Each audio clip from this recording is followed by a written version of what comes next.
নমস্কাৰ ড্ৰিমছ অসমৰ নতুন ভিডিঅ'লৈ আপোনালোকক স্বাগতম জনাইছোঁ। আজিৰ ভিডিঅ'টোত আপোনালোকক লৈ আহিছোঁ বন্ধ সম্পৰ্কীয় এখন বিশেষ নিৰ্দেশনা আৰু নিৰ্দেশনাখন আহিছে government of Assam general administrative department Dispur গুৱাহাটীৰ পৰা অৰ্ডাৰ্ড বাই দ্য গভৰ্ণৰ নটিফিকেশ্যন। যিহেতু আপোনাক জনাব বিচাৰিছোঁ এইখিনিতে চাৰ্ভেসকল ঈদ উজ জোহাৰ যিহেতু বন্ধ ২৭ তাৰিখে পূৰ্বতে ঘোষণা কৰা হৈছিলে। ২৭ মে' ২০২৬ তাৰিখে যিহেতু ঈদ উজ জোহা উদযাপন কৰা নহয় আৰু ইয়াৰ পৰিৱৰ্তে যিহেতু ২৮ মে' ২০২৬ তাৰিখে ঈদ উজ জোহা উদযাপন কৰা হ'ব, সেয়েহে এই বন্ধ যিহেতু এদিন পোষ্টপন কৰা হৈছে ২৭ তাৰিখে পৰিৱৰ্তে যিহেতু ২৮ তাৰিখে এই বন্ধ ঘোষণা কৰা হৈছে আৰু এই বন্ধ যিহেতু গভৰ্ণৰৰ ফালৰ পৰা নটিফিকেশ্যন জাৰি কৰা হৈছে।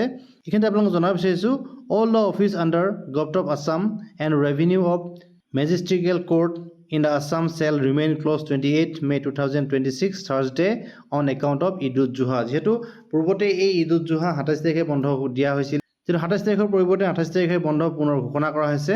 ইয়াত কি কাৰণে ঘোষণা কৰা হৈছে মই জনাব বিচাৰিছোঁ। ইয়াত কি বন্ধ থাকিব ইয়াত উল্লেখ কৰা হৈছে। যিহেতু অসম চৰকাৰৰ অধীনত যিসমূহ অফিচ আছে বা ৰেভিনিউ চাৰ্কেল আছে, লগতে যি কোৰ্টসমূহ আছে সকলো বন্ধ থাকিব। ইয়াৰ উপৰিও bank and financial institution in the state shell remain close on 28 May 2026 Thursday on account of Eid Ul-Juha। যেহেতু সকলো যিসমূহ প্ৰতিষ্ঠান আছে অনুষ্ঠান প্ৰতিষ্ঠান আছে সকলো বন্ধ থাকিব বুলি উল্লেখ কৰা হৈছে। Bank financial institution office revenue circle যি মেজিষ্ট্ৰেট কোৰ্ট অফিচ সকলো যিহেতু ২৮ তাৰিখে বন্ধ থাকিব।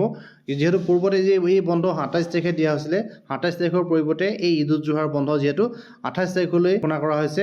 আপোনালোকক জনালোঁ এইখিনিতে যিহেতু আপোনালোকৰ বিদ্যালয়সমূহ যিহেতু ২৭ তাৰিখৰ পৰিৱৰ্তে আপোনালোকে ২৮ তাৰিখে বন্ধ দিব লাগিব বুলি ইয়াত উল্লেখ কৰা হৈছে।